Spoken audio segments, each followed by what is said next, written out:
Buenos días, hermanos, Dios les bendiga. Gracias, damos a nuestro Dios por estar aquí una vez más, principalmente porque sabemos que fue la voluntad de Dios antes que la nuestra, porque dice la palabra que Él pone el querer como el hacer por su buena voluntad.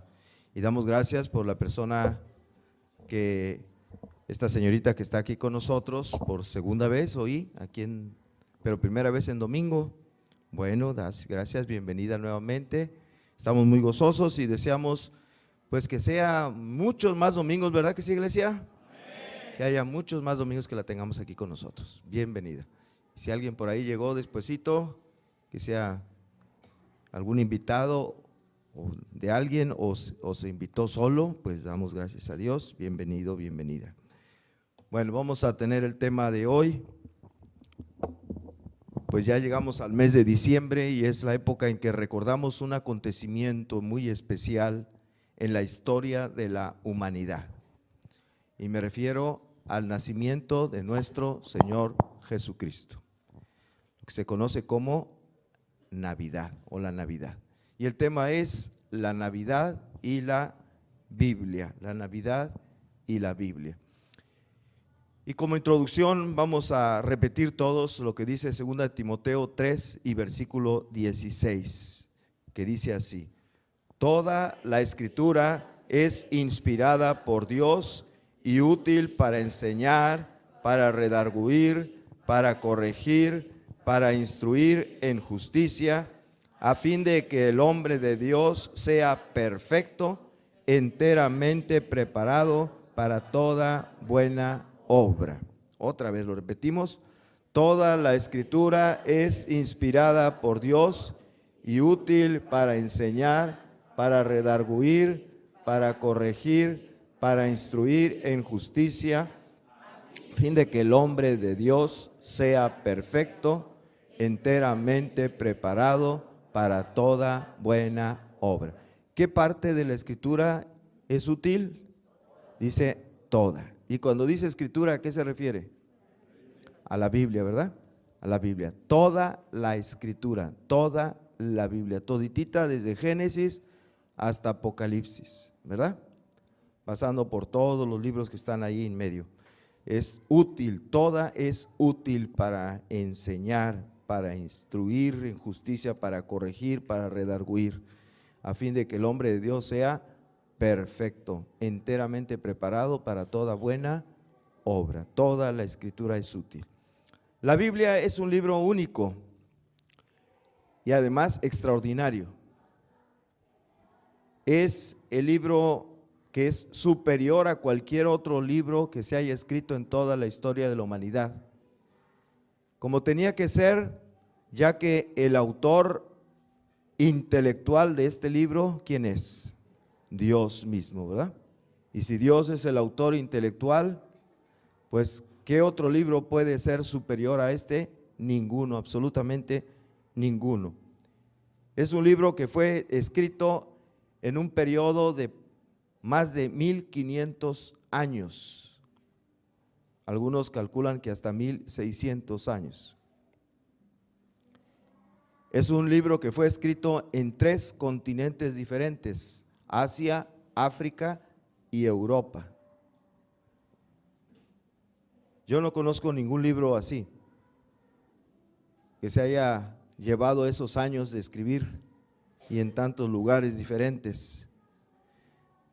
Miren, es un libro que contiene en total, es una colección de libros que son en total 66 libros, 39 del Antiguo Testamento y 27 en el Nuevo Testamento. Y si quieren algunos datos más, tiene 1189 capítulos en total, 929 están en el Antiguo Testamento y 260 en el Nuevo Testamento, capítulos. Tiene 31,103 versículos, y si no, cuéntenlos y me corrigen. El versículo más largo lo acabamos de estudiar en la célula, Esther, capítulo 8, versículo 9. Y el más corto no es Juan 11:35, es Deuteronomio 5:17, que dice no matarás. Tiene una letra menos que Jesús lloró. El capítulo más corto es Salmos 117 y el más largo, ya se lo saben, el 119. El libro más extenso pues es Salmos y el más corto es Segunda Epístola de Juan. Bueno, son algunos datos acerca de la Biblia, un libro extraordinario, un libro maravilloso, único, superior a cualquier otro, y aunque la Biblia es un libro que podríamos llamar religioso porque habla de Dios, habla de quién es Dios, habla de sus atributos, habla de la obra o las obras que ha hecho Dios, y también habla de la relación que el hombre correctamente puede tener con Dios a través de Jesucristo y con su prójimo también. Sin embargo, aunque habla de esos temas, también tiene otros temas que Dios en su soberana voluntad quiso incluir allí en su palabra. Y vamos a ver, pasamos al punto número 1, dice algunos temas de la Biblia, algunos temas que trata la Biblia. Y sobre esto, bueno, aquí nada más lo voy a mencionar en forma general porque leer los versículos sería larguísimo, ¿verdad? La Biblia, por ejemplo, habla sobre historia, contiene historia, es un libro que contiene hechos históricos. Algunos de estos hechos históricos, no pongo todos, por supuesto, me faltaría tiempo y espacio, pero por ejemplo, habla de la vida de los patriarcas Abraham, Isaac y Jacob, y es historia. Habla de la liberación del pueblo de Israel cuando estuvo en Egipto. Dios utilizó a su siervo Moisés, ¿verdad? Habla de esa parte de la historia del pueblo de Israel. Habla de la conquista de la tierra prometida, en donde el dirigente que Dios utilizó para ello fue Josué, sucesor de Moisés. Habla de los reyes de Israel, todos mencionados. El primerito de ellos, lo recordamos, fue Saúl. Y el segundo es uno muy conocido, David. Y luego el tercero, Salomón. Y de ahí se separa viene Roboam y de ahí se separa el reino. Habla de la derrota de Judá y su cautiverio en Babilonia, cuando los invadió el ejército del rey Nabucodonosor, ¿verdad? Y así como estos hechos históricos, menciona muchos otros más hechos históricos. En el Nuevo Testamento está un libro que precisamente se llama así, Hechos, ¿verdad? Porque narra historia. Bueno, también la Biblia habla sobre ciencia, ¿sí sabían? Sobre la ciencia, sobre cosas científicas. Aquí sí voy a poner versículos. Miren, habla de la forma de la tierra. Si ustedes se acuerdan, ¿qué ocurrió el 12 de octubre de 1492?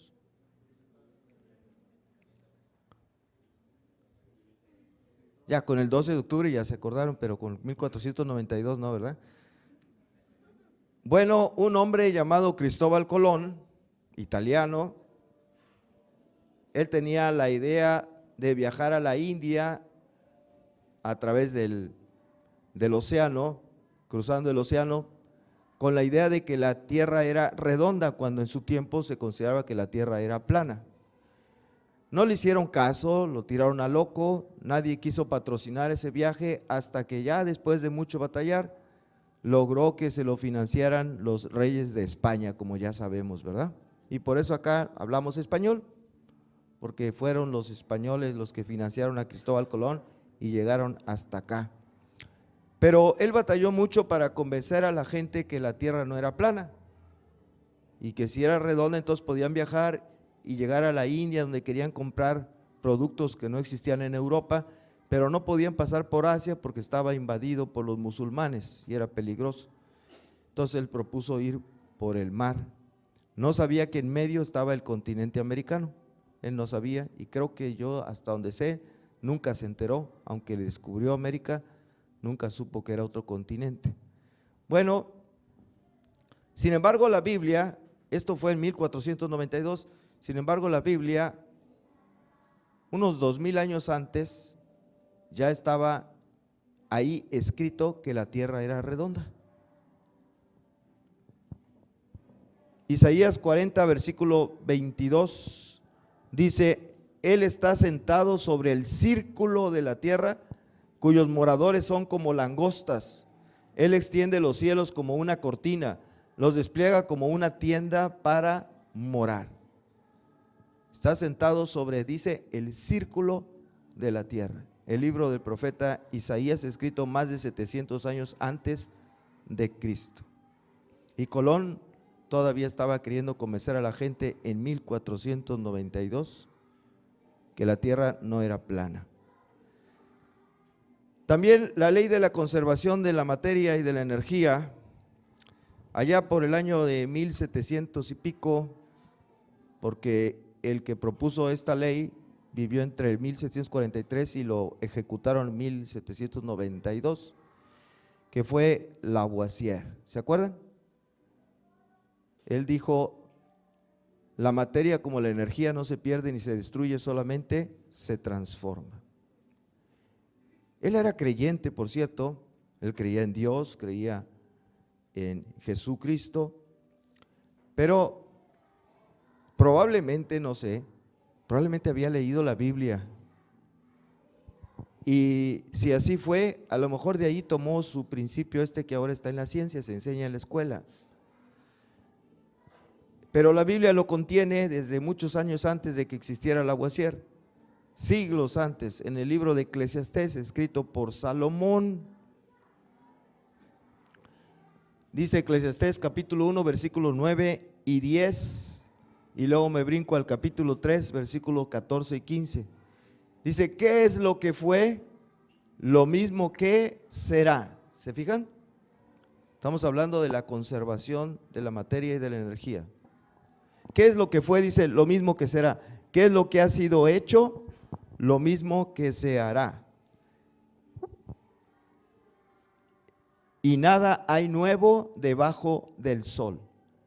¿Hay algo de que se pueda decir: he aquí esto es nuevo? Ya fue en los siglos que nos han precedido. ¿Se fijaron? ¿Sí o no? Está el principio de conservación de la materia y de la energía. ¿Qué es lo que fue? Lo que ya era. ¿Qué será? Lo que existe hoy. Nada hay nuevo debajo del sol. Lo que dijo Lavoisier: la materia como la energía no se pierde ni se destruye, solamente se transforma. Y en este versículo, en este Eclesiastés 3, versículo 14 y 15, repite este principio. Dice: he entendido que todo lo que Dios hace será perpetuo. La materia no se pierde ni se destruye, solamente se transforma. Lo que Dios hace será perpetuo. Sobre aquello no se añadirá, ni de ello se disminuirá. Y lo hace Dios para que delante de Él teman los hombres. Aquello que fue, ya es, y lo que ha de ser, fue ya. Y Dios restaura lo que pasó. ¿Se fijaron? Ese principio que nos enseñan en física y que se le adjudica a Lavoisier, estaba muchos siglos antes en la Biblia. Así que no es de Lavoisier. Si lo vemos como humano, sería Salomón, pero tampoco es Salomón, es Dios que inspiró la sabiduría a Salomón. Bueno, el ciclo del agua, un concepto también que nos enseñan en la escuela. Dice Eclesiastés 1:7, los ríos todos van al mar. ¿Sí se han fijado en eso? Los ríos desembocan al mar. El agua de los ríos llega al mar y cada vez llega otra vez más y más y más agua. Y dice, y el mar no se llena. ¿Por qué no se llena? ¿Por qué si el agua está llegando al mar, por qué no sube y sube y sube y sube y sube el nivel del mar y más y más y más y más? Dice Eclesiastés, al lugar donde los ríos vinieron, allí vuelven para correr de nuevo. Vienen los ríos, llega el agua al mar y luego otra vez se regresa de donde vinieron para volver a correr. Ahí hay un ciclo, ¿verdad? Ahí hay un ciclo. ¿Cómo es que el agua que llegó al mar otra vez vuelve a regresar para fluir de nuevo? ¿Qué pasa? ¿Qué pasa con el agua en el mar? Se evapora, ¿verdad? Se hace vapor, luego el vapor allá está, se forman las nubes, luego las nubes vuelven a llover y se vuelve otra vez, y ahí está la vuelta y vuelta, vuelta y vuelta y vuelta. Job capítulo 36, versículo 27 y 28 dice: Él atrae las gotas de las aguas, ¿qué dijimos? Al transformarse el vapor en lluvia, el cual destila las nubes, goteando en abundancia sobre los hombres. Lo que acabamos de decir, el agua se convierte en vapor y luego el vapor vuelve a convertirse en agua y cae sobre la tierra. Esto estaba ya en la Biblia, este ciclo del agua. El aire tiene peso. ¿Saben que esto no se sabía? Se creía que el aire no pesaba.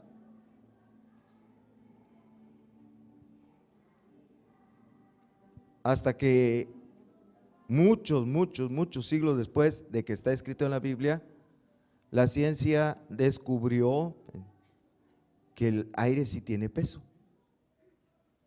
Porque si uno le hace así, a ver, pesa en el aire, no siento nada, ¿verdad? Pero sí tiene peso. La Biblia dice en Job 28:25, al dar peso al viento, está hablando de Dios, al dar peso al viento y poner las aguas por medida.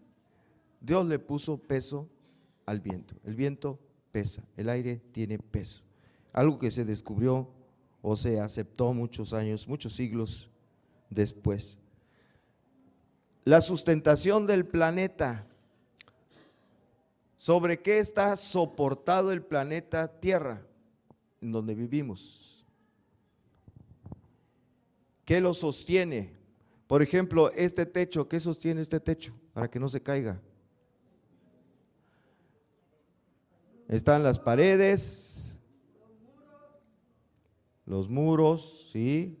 Los tubos estos que están aquí, ¿verdad? Y el montón de ¿cómo se llama eso? Viguetitas o que está soportando, ¿verdad? ¿Y la tierra quién la soporta? ¿Qué soporta la tierra? ¿Por qué no se cae? ¿Por qué se mantiene en su lugar? Bueno, por ejemplo, en la India, allá en los tratados religiosos de la India, se dice que la tierra está soportada por elefantes, en el lomo de elefantes. En el Corán, el libro religioso de los musulmanes, dice que está soportada por las montañas. Las montañas son como las columnas en un edificio que soportan la tierra en su lugar para que no se mueva. En otras partes se enseñaba que estaba sobre el lomo de una enorme, gigantesca tortuga. Entre los griegos, que después los romanos copiaron sus ideas, pensaban que había un gigante, ¿verdad?, que estaba cargando la tierra así encima. ¿Se acuerdan cómo se llama ese gigante? Atlas. Todas esas ideas se tenían en aquellos tiempos, mientras que en aquellos tiempos y todavía antes, la Biblia ya decía cómo está soportada la tierra. Job 26:7 dice: Él extiende el norte sobre vacío, cuelga la tierra sobre nada. Eso es absurdo, ¿verdad? Para la mente de aquel tiempo, decir que algo está soportado sobre nada, decir, a ver, yo dejo esto y que se quede ahí solito flotando en el aire, en el espacio. Decían, no, eso no puede ser, algo lo tiene que mantener. La Biblia dice nada, está soportada la tierra sobre nada.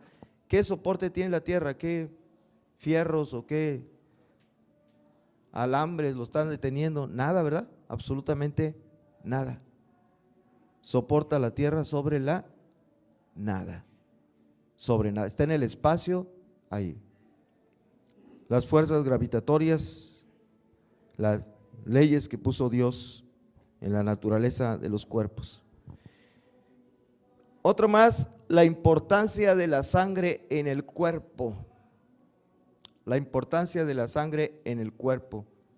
La tenemos en Levítico 17:11, dice, porque la vida de la carne en la sangre está.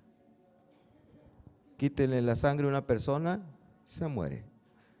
¿Qué función tiene la sangre en el cuerpo humano? Es la que lleva los nutrientes y el oxígeno a todas las células del cuerpo humano. Luego recoge los desechos, ¿verdad? Y los lleva a diferentes órganos para que el cuerpo los deseche, y además lleva la sangre a los pulmones para que se oxigene de nuevo y vuelva a recorrer un ciclo continuo. La sangre, dice, es la que da vida a la carne, dice la Biblia. Un concepto que no se conocía en el tiempo en que fue escrito uno de los libros más antiguos de la Biblia, que es Levíticos. Bueno, habla sobre ciencia, habla sobre historia. La Biblia también habla sobre relaciones humanas. ¿Cómo andamos en relaciones humanas? De aquí no voy a poner versículos porque sería muy extenso, pero la Biblia habla, por ejemplo, del matrimonio. Una de las relaciones humanas más conflictivas que hay a veces, ¿verdad? No voy a decir a Gil ahora, no voy a decir. Bueno, el matrimonio, tenemos citas como Génesis 2, del 18 al 25, Proverbios 5, 3 al 21, Malaquías 2, del 13 al 16, Mateo 5, 31 y 32, Mateo 19, versículos del 1 al 9, Primera de Corintios 7, del 7 al 16, y el conocidísimo Efesios 5, del 21 al 33. Son algunos de los pasajes bíblicos que hablan sobre el matrimonio. Sobre el matrimonio. La Biblia habla de relaciones humanas, una de las más importantes, el matrimonio.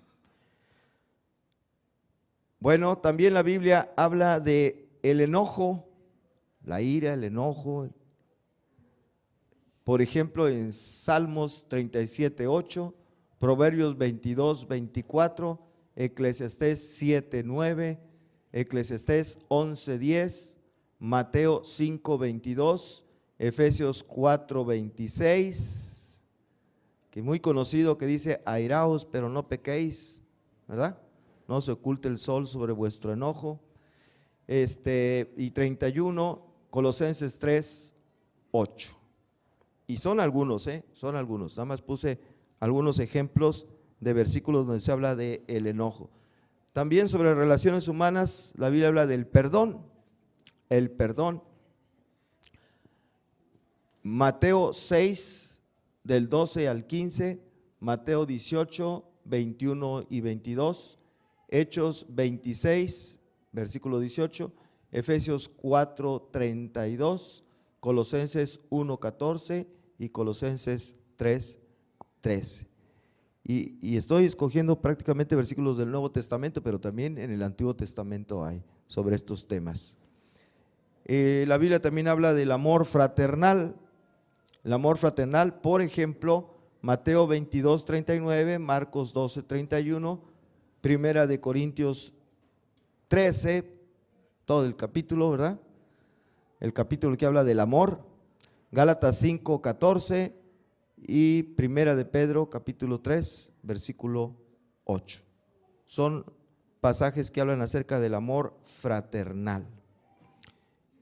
Bueno, y yo creo que un resumen que está en la Biblia acerca de las relaciones humanas es la que conocemos como la regla de oro, ¿verdad? Es un resumen de las relaciones humanas.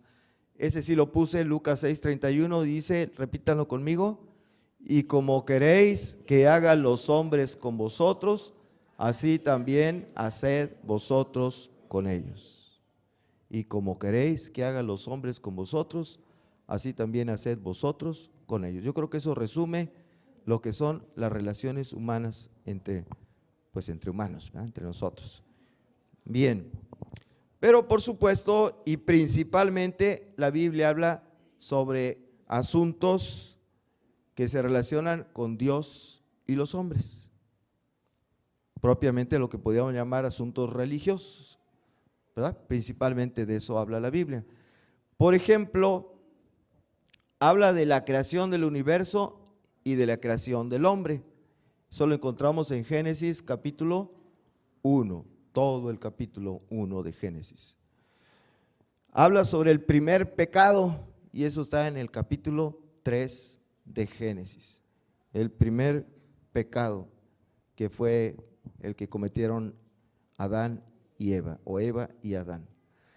El diluvio también nos habla sobre el diluvio, que es un juicio que mandó Dios sobre los hombres de aquel tiempo en Génesis capítulo 6 y Génesis capítulo 7. También nos habla del pacto con Abraham que hizo Dios, entre otras citas que se menciona este pacto, Génesis 15, 18 y Génesis 17, 7. El pacto con Abraham. Nos habla de la liberación de Egipto, cómo Dios envió a Moisés y por mano poderosa sacó al pueblo de Israel por medio de muchos milagros, en Éxodo capítulo 1 hasta Éxodo capítulo 14. Todo eso nos narra el evento de la salida de Israel de Egipto. Luego también tenemos el pacto que hizo Dios con Moisés, ahí donde instituye la ley, los mandamientos, todo eso. Éxodo, por ejemplo, Éxodo 24, versículos 7 y 8. Pero podemos poner otras citas, ¿verdad?, que hablan sobre esto. Ya nomás puse algunas de muestra. Habla sobre la conquista de la tierra prometida, Josué 1 al 11, donde Dios intervino también de manera sobrenatural para que Israel venciera a muchos pueblos que estaban habitando la tierra prometida y ellos solitos derrotaron, bueno, con la ayuda de Dios, derrotaron a todos los demás pueblos. Habla del periodo de los jueces, jueces 1 al capítulo 21. Habla del periodo de los reyes, Samuel, o sea, primero y segundo de Samuel, primero y segundo de Reyes y primero y segundo de Crónicas. Habla del cautiverio, el cautiverio cuando estuvieron en Babilonia, que después fue tomado por el imperio medo-persa, el libro de Daniel, Esther, que estamos estudiando, Nehemías, Esdras, todos estos que acabamos de estar repasando en la célula, por cierto, en las células, ahí estamos hablando del cautiverio. Habla de la venida de Cristo, otro evento relacionado entre Dios y los hombres.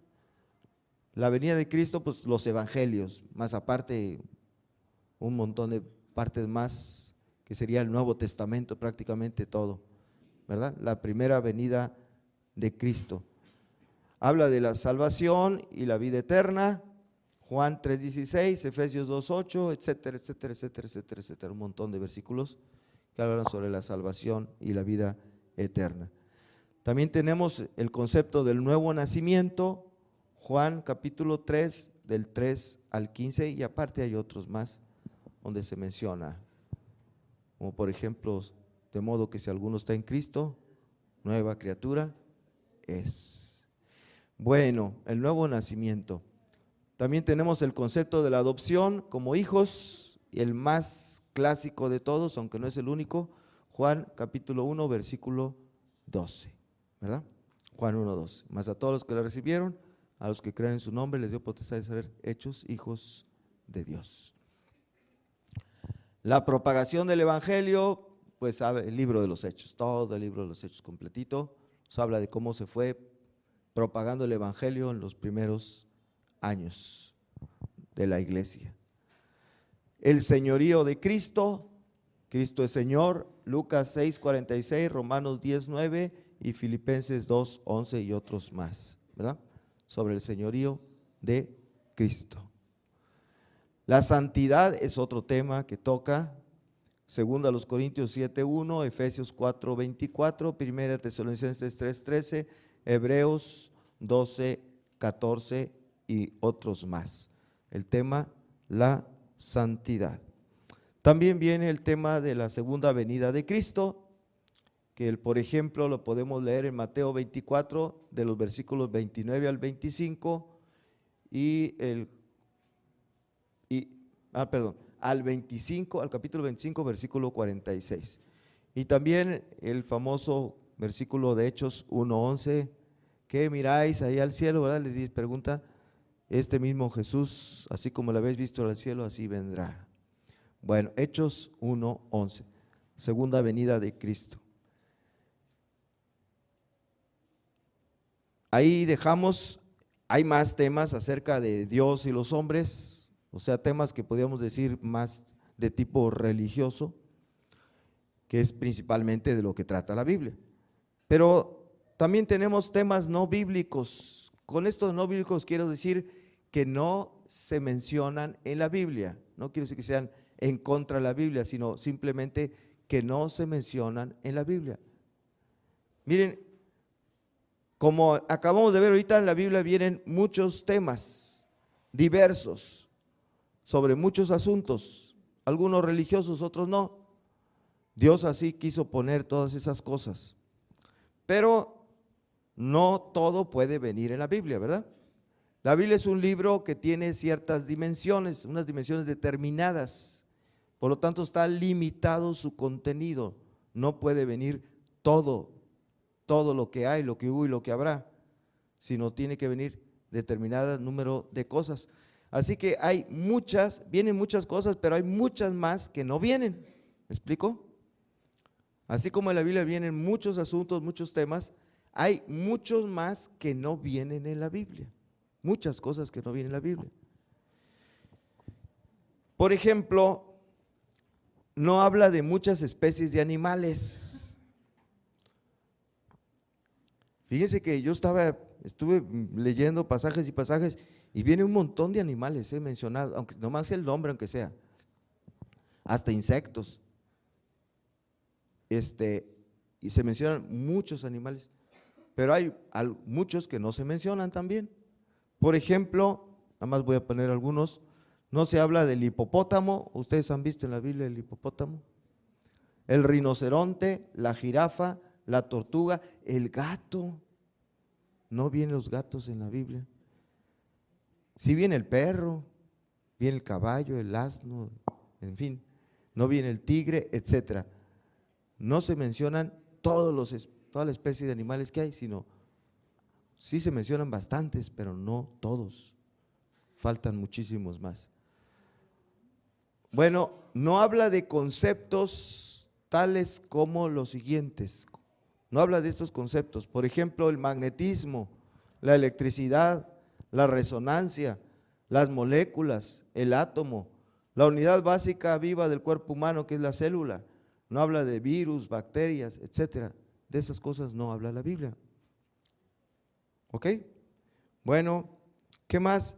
No habla de algunos principios físicos o matemáticos como estos, por ejemplo, la ley de Ohm. Los que son electricistas me entienden lo que es eso. La ley de Ohm, el teorema de Pitágoras, ese se lo deben saber todos los que se fueron a secundaria. ¿Se acuerdan? La hipotenusa al cuadrado es igual a la suma de los cuadrados de los catetos. Ah, ya me acordé. Bueno, en un triángulo rectángulo, ¿verdad? Triángulo rectángulo. El efecto Doppler, la ley general de los gases, que le decimos así Pancho Villa sobre Torreón, las leyes del movimiento rectilíneo o parabólico, etcétera, etcétera. Esas cosas para nada se mencionan en la Biblia. ¿Ok? Y uno dice, bueno, pues no tienen por qué estar, ¿verdad? No es un libro que debería tratar de estos asuntos. Pero nada más quiero mencionar, muchas cosas se mencionan como de ciencia, como las que ya dije, y otras no, muchas otras no. Pero además, hablando de asuntos de la Biblia, asuntos bíblicos, no habla de muchos detalles bíblicos, que a lo mejor algunos por curiosidad nos gustaría saber. ¿Cuántas cosas que dice uno, oye, ¿y esto? Pues no está en la Biblia, no dice, no sé, cosas que trata la Biblia, que sí trata la Biblia, pero que no aclara la Biblia. Por ejemplo, a ver, no sé si se han preguntado esto, ¿Adán tenía ombligo? ¿O Eva?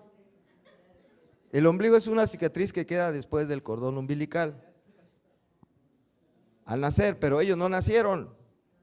Ellos fueron formados directamente por Dios. Así que, ¿tendrían ombligo?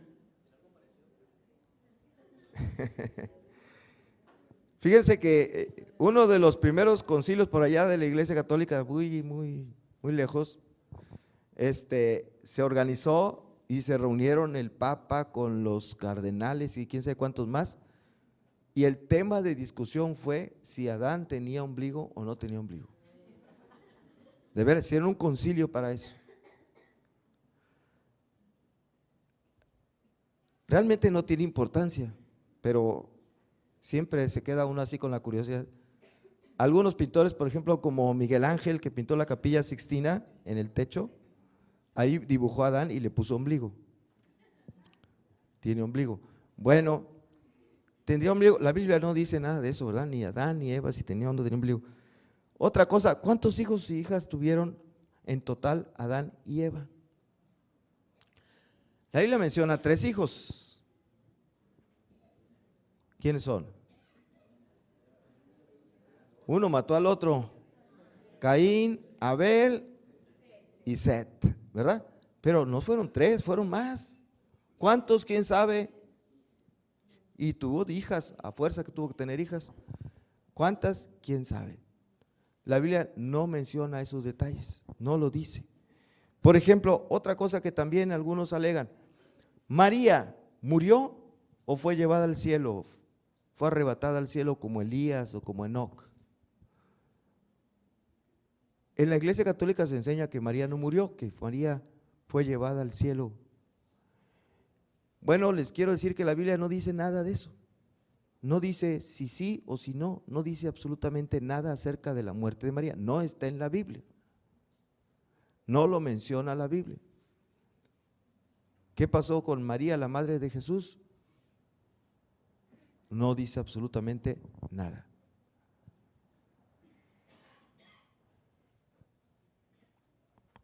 ¿Cuántos magos fueron a ver al niño Jesús? Ahorita que estamos en la época navideña. ¿Fueron 3? Hay una tradición, ¿verdad? Que dice que fueron 3. ¿Y cómo se llamaban? Hermano que sí conoce de Biblia. Melchor, Gaspar y Baltasar, ¿verdad? ¿Y en qué venían montados? Todo eso, o sea, bueno, todo eso no está en la Biblia, no viene en la Biblia. La Biblia no menciona cuántos eran, no menciona sus nombres, no menciona en qué venían montados, si es que venían montados o venían a pie. Nada de eso menciona la Biblia, ¿verdad? Quizá a algunos se le antojaría saberlo, decir, pero Dios no lo puso. No viene, no se menciona. ¿Qué pasó con José, el papá de Jesús? Se menciona el papá de Jesús hasta la edad de 12 años, ¿se acuerdan? Cuando va al templo y se les pierde y eso. Es la última vez que se menciona a José. ¿Y después? Lo lógico y lo más probable es que se murió, pero ¿cuándo se murió? ¿A qué edad de Jesús se murió? ¿En qué circunstancias murió? No se sabe. No dice la Biblia absolutamente nada. Como no menciona la muerte de María, tampoco menciona la muerte de José. ¿Qué haya pasado con ellos? No se dice nada en la Biblia. No se menciona, ¿verdad? ¿Cómo era Jesús? En su apariencia física, ¿cómo era Jesús? Nosotros tenemos una imagen de Jesús, pero esa imagen es porque así la pintaron allá en la antigüedad. A alguien se le antojó hacer un dibujo, una pintura de Jesús y de ahí la copiaron otros, y es el Jesús que hoy acostumbramos ver en las representaciones. Pero ¿cómo era Jesús? ¿Era alto o era chaparrito? ¿O era de estatura promedio? ¿Sería delgado Jesús? ¿O sería así llenito como ustedes comprenderán? ¿Cómo sería Jesús? ¿No dice la Biblia? Su color de piel sería blanco, rubio, ojos azules, verdes o cafés. Nada de eso dice la Biblia, absolutamente nada.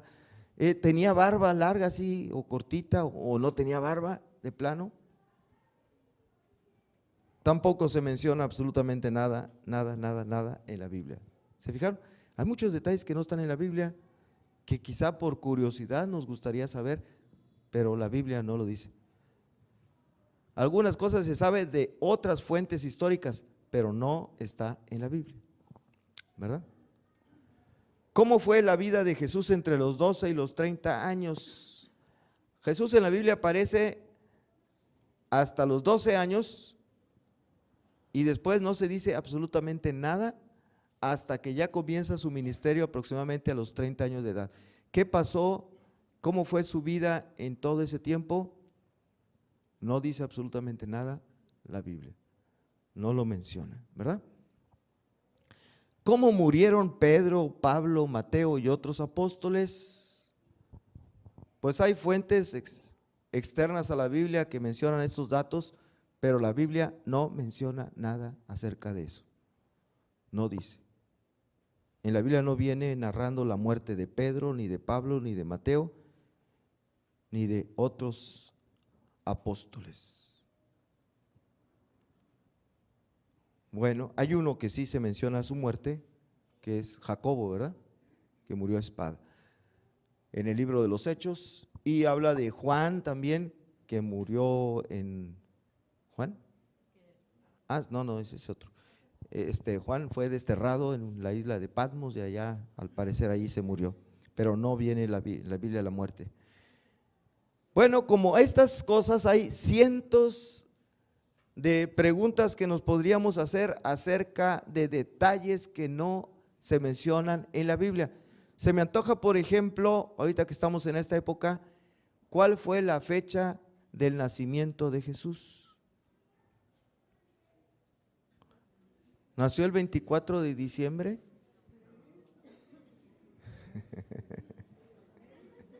Dice Idalia que sí, bueno. Es fe de ella, ¿verdad? Porque la Biblia no dice absolutamente la fecha del nacimiento de Jesús, para nada. No se sabe el nacimiento, cuándo fue el nacimiento de Jesús. No se conoce. La Biblia no lo menciona, ni tampoco que yo sepa algunas otras fuentes mencionan la fecha del nacimiento de Jesús. Bueno, así que como estas hay muchas preguntas que nos podemos hacer sobre detalles bíblicos, pero que no vienen en la Biblia. Detalles bíblicos, pero que no vienen en la Biblia. Y uno se pregunta, ¿y por qué no vienen estos datos? ¿Por qué no vienen? ¿Por qué será que no vienen? Bueno, en primer lugar, yo quiero decir, lógicamente, porque no cabría escribir todo en un libro. ¿Se imagina si viniera cada detalle de todas las cosas? ¿Cómo sería la Biblia? Tendríamos que venir cargando así con una cosa así, una enciclopedia, ¿no? Ni en la enciclopedia británica cabría todo. Sería un montón de hojas y hojas y hojas y hojas, porque no cabría todo. No podría caber en un libro todo, y más en aquel tiempo que eran rollos. Imagínense el rollote. No cabría todo. Pero en segundo lugar, puesto que no cabe todo, Dios puso solo aquello que Él consideró importante para nosotros. ¿No les parece? Si no cabía todo y Dios va a hacer un libro, dijo, lo que voy a poner es que eso va a ser importante. Y lo que no tiene importancia, según el criterio de Dios, no lo puso, ¿verdad? No tenía importancia para Dios de qué color eran los ojos de Jesús, no viene. No tenía importancia para Dios de qué murió María o José o ninguno de los otros, no viene, no viene. Solamente aquello que Dios consideró importante lo puso en la Biblia. Dios es omnisciente, ¿sí o no? Dios posee todo el conocimiento de las cosas que existieron, existen y existirán. Todo lo que hay, hubo y habrá, Dios lo conoce, todo, absolutamente todo. Y de todo ese conocimiento que Dios tiene, Él eligió una parte y la puso en su libro, en la Biblia. ¿Qué parte? Lo que Él consideró que era necesario, que era importante que nosotros lo supiéramos. Por eso está. Si está en la Biblia, y por eso dice Timoteo, o Pablo a Timoteo, toda la Escritura es útil. Toda la Escritura es útil. Porque todo eso que está ahí en la Biblia es de todo el conocimiento de Dios, lo que Él escogió para nosotros, que era necesario que nosotros lo supiéramos. Y bueno, pasamos al punto número 3. Dice primera de Juan 5:13, estas cosas os he escrito a vosotros que creéis en el nombre del Hijo de Dios, para que sepáis que tenéis vida eterna y para que creáis en el nombre del Hijo de Dios. A fin de cuentas, todo fue escrito con ese propósito, para que creamos en el Hijo de Dios como nuestro Salvador, como nuestro Señor.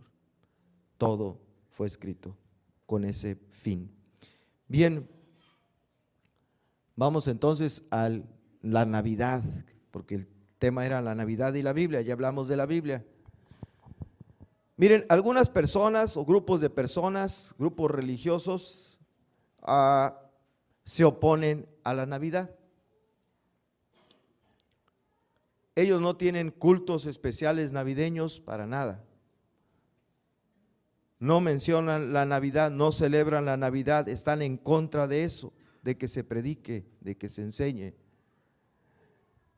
Pero, sin embargo, yo quiero que nos preguntemos esto: ¿es importante para los creyentes la Navidad? ¿Es importante para los creyentes la Navidad? Preguntémonos. Bueno, el que decide si es importante o no es Dios. Y si Dios lo considera importante, entonces estaría en la Biblia. ¿Dios la considera importante? ¿Sí o no? Si Dios la considera importante, entonces debe estar en la Biblia. Pregunto, ¿viene en la Biblia la Navidad? ¿Viene mencionada en la Biblia la Navidad? Si viene mencionada, es que es importante. ¿Viene mencionada la Navidad? Bueno, la palabra Navidad no viene, fíjense que sí viene, pero viene en español, en nuestras Biblias. Lo que pasa es que a veces no se traducen las palabras. Pasa lo mismo que con la palabra bautismo. No se traduce, nomás se le pone una palabra que suena parecido a su original, pero no se tradujo, y entonces ahí está la confusión de cómo se debe bautizar. Si en lugar de bautizar pusiéramos sumergir en nuestro lenguaje español, nadie se confundiría con que el bautismo puede ser por simplemente un chorrito de agua. Tiene que ser sumergiendo a la persona, porque eso significa en español la palabra bautizar, sumergir, inmersión. Eso quiere decir en español.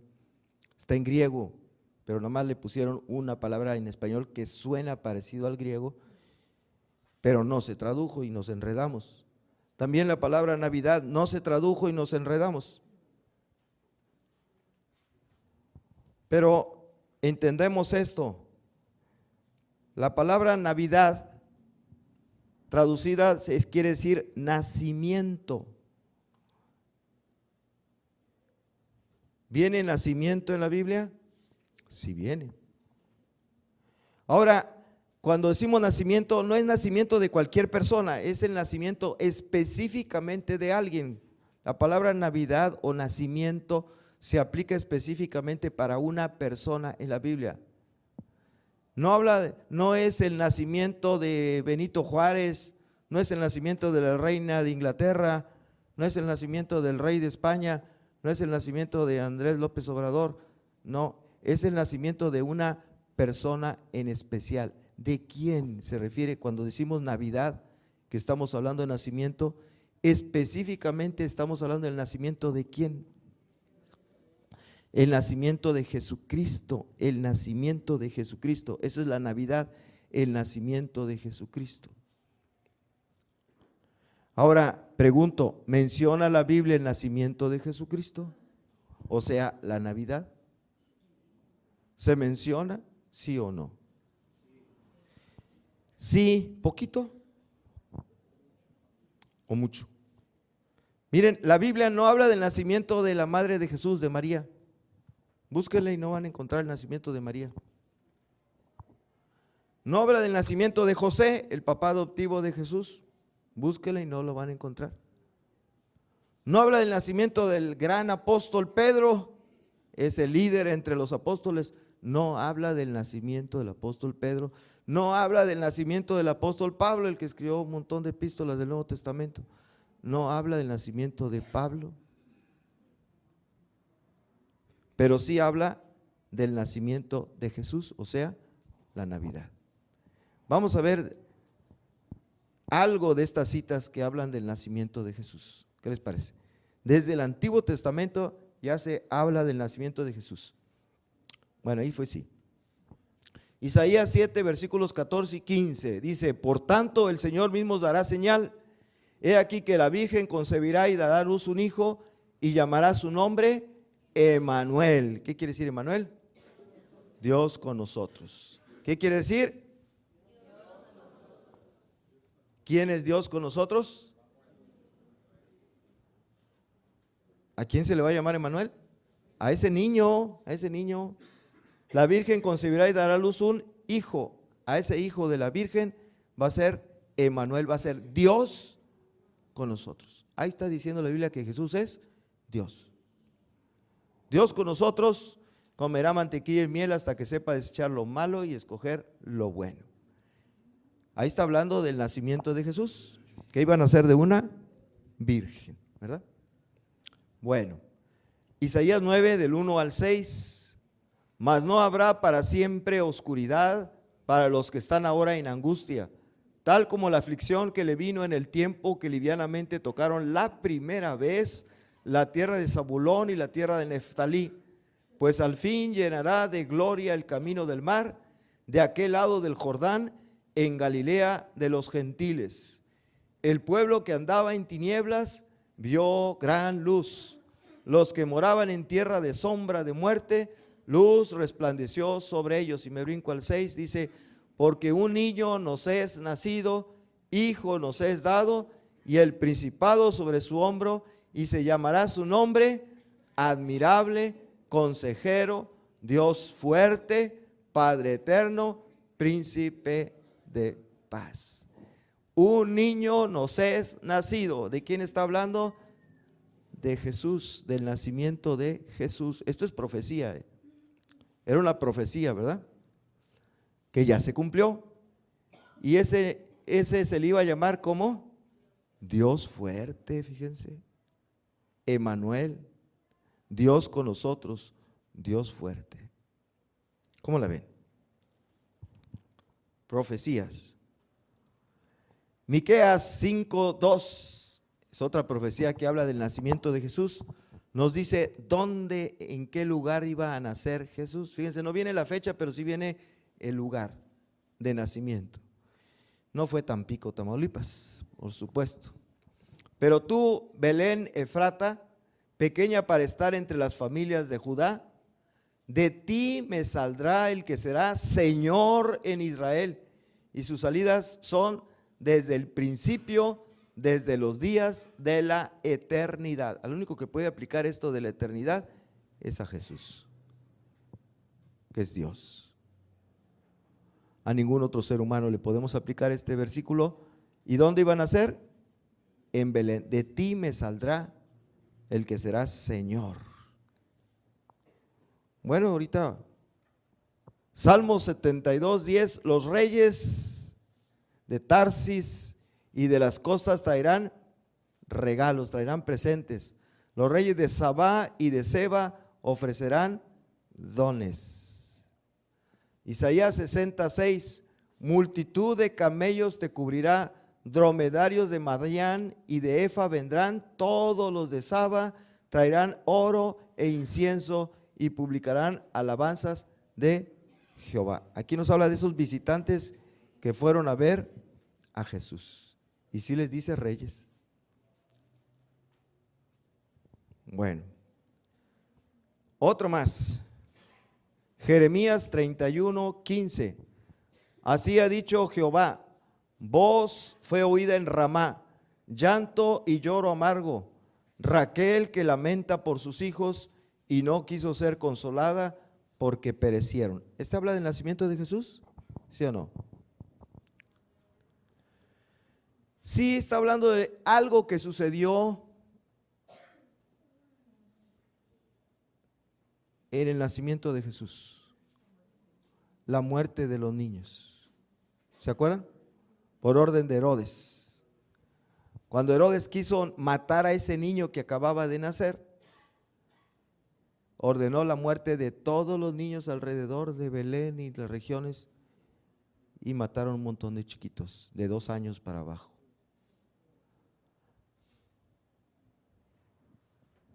Y ya se imaginan cómo han de haber llorado esas mamás, ¿verdad? Y eso estaba profetizado, el profeta Jeremías lo había profetizado. Raquel que llora por sus hijos y no quiso ser consolada porque perecieron. Miren a los de la, ¿cómo se llama? Ya se me olvidó el lugar donde se murieron muchos niños quemados. ¿El ABC? ¿El jardín de niños de ABC o guardería? Los papás todavía están reclamando justicia. Todavía no se pueden consolar de la muerte de sus niños en ese incendio. Y eso que fue un accidente. Ahora esto que no fue accidente, que fue orden del rey Herodes. Bueno, y en el Nuevo Testamento no podríamos leerlo todo, nomás puse citas porque la narración del nacimiento de Jesús que está en Mateo 1, aquí me faltó, es de 18 al 25 y todavía el capítulo 2, versículo 1, por ahí, se habla del nacimiento de Jesús en el Evangelio de Mateo. Mateo 1, 18 hasta que se acaba, que es el último versículo 25, y luego todavía en el capítulo 2, versículo 1, menciona el nacimiento de Jesús. Bueno, la visita de los magos, Mateo 2, del 1 al 12, visita de los magos. La matanza de los niños que le estaba mencionando en Mateo 2, del 13 al 18, por orden de Herodes, perdón. El anuncio del nacimiento de Jesús, aquí ya nos pasamos del Evangelio de Mateo al Evangelio de Lucas, aquí donde se le aparece el ángel a María, etcétera. Lucas 1, versículos 26 hasta el 38, no leeríamos todo eso, imagínense. El nacimiento ya de Jesús que se narra en Lucas capítulo 2 del 1 al 20, donde viene aquella fiesta que hicieron los ángeles en el cielo por el nacimiento de Jesús, ¿se acuerdan? Gloria a Dios en las alturas, en la tierra paz, buena voluntad para con los hombres. Bueno, conclusión.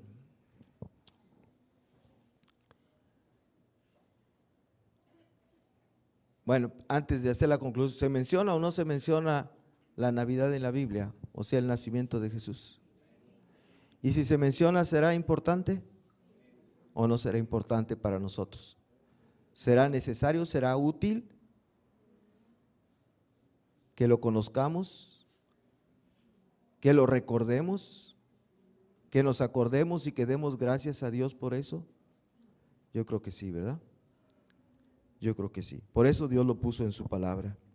Así que comienzo con esa pregunta. ¿Es importante para nosotros los creyentes la Navidad? Es decir, el nacimiento de Jesús. Respuesta, sí. Sí, ¿verdad? Nuestro Dios lo considera importante y por eso se menciona y abundantemente en su palabra. No nomás un versículo por ahí escondido, sino muchos versículos de la Biblia mencionan la Navidad, mencionan el nacimiento de Jesús. Su palabra dice que se debe enunciar todo el consejo de Dios. Esto lo encontramos en Hechos 20:27.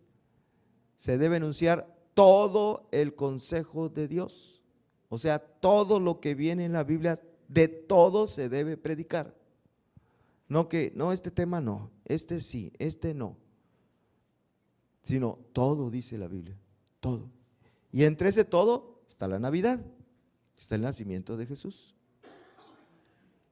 Y que toda la Escritura es inspirada por Dios y útil para enseñar, para redarguir, para corregir, para instruir en justicia. Segundo Timoteo 3:16. Y con esto, por lo tanto, en la iglesia se debe predicar, enseñar e instruir acerca de uno de los eventos más importantes en la historia de la humanidad, la Navidad, o sea, el nacimiento de nuestro Señor y Salvador Jesucristo. ¿Por qué lo predicamos? ¿Por qué lo enseñamos? ¿Por qué dedicamos tiempo? Porque está en la Biblia. Y se debe predicar todo el consejo de Dios, o sea, todo lo que viene en la Biblia, la palabra de Dios. Amén. ¿No los oí? Amén. Bueno, muy bien. Señor, te damos gracias. Ha sido tu soberana voluntad el que conozcamos profecías y detalles acerca del nacimiento de Jesús.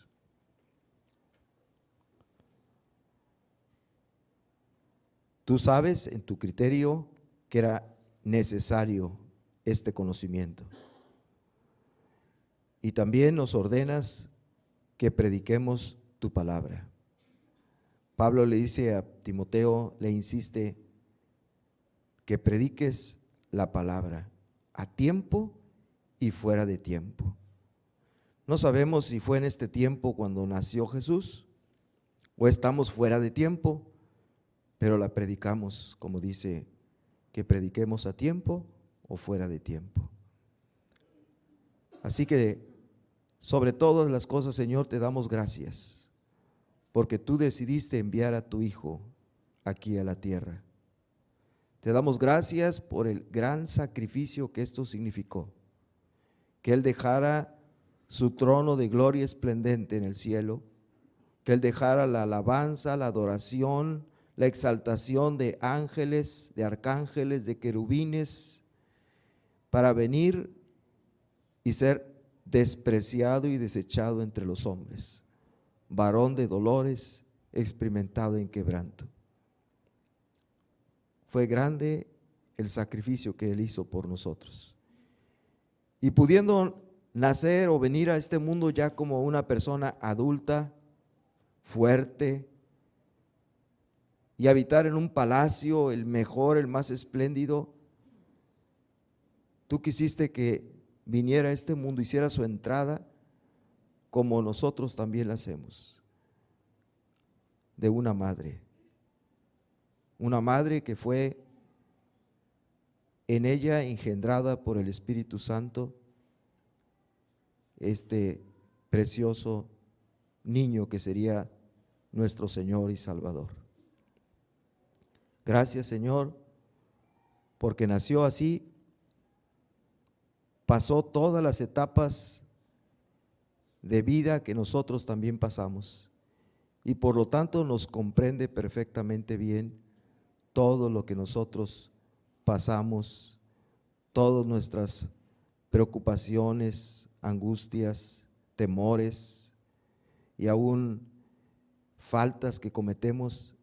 Nos entiende perfectamente porque Él vivió todo esto, toda la vida desde recién nacido hasta adulto. Pasó por la adolescencia, sabe lo que es eso. Pasó por la juventud, sabe las desviaciones que se pueden presentar en la juventud. Gracias, Señor, porque en todo esto nos puede comprender por qué lo vivió. Él estuvo así. Gracias, muchas gracias. Después ya grande, dio su vida, porque a eso vino, a morir para el perdón de nuestros pecados. Muchas gracias, Señor, por esta dádiva, por este regalo que no puede igualar a ninguno de los regalos que nos damos entre nosotros o que te podamos dar a ti. Ningún regalo es igual a este. Muchas gracias, Señor, muchas gracias. En Cristo Jesús. Amén.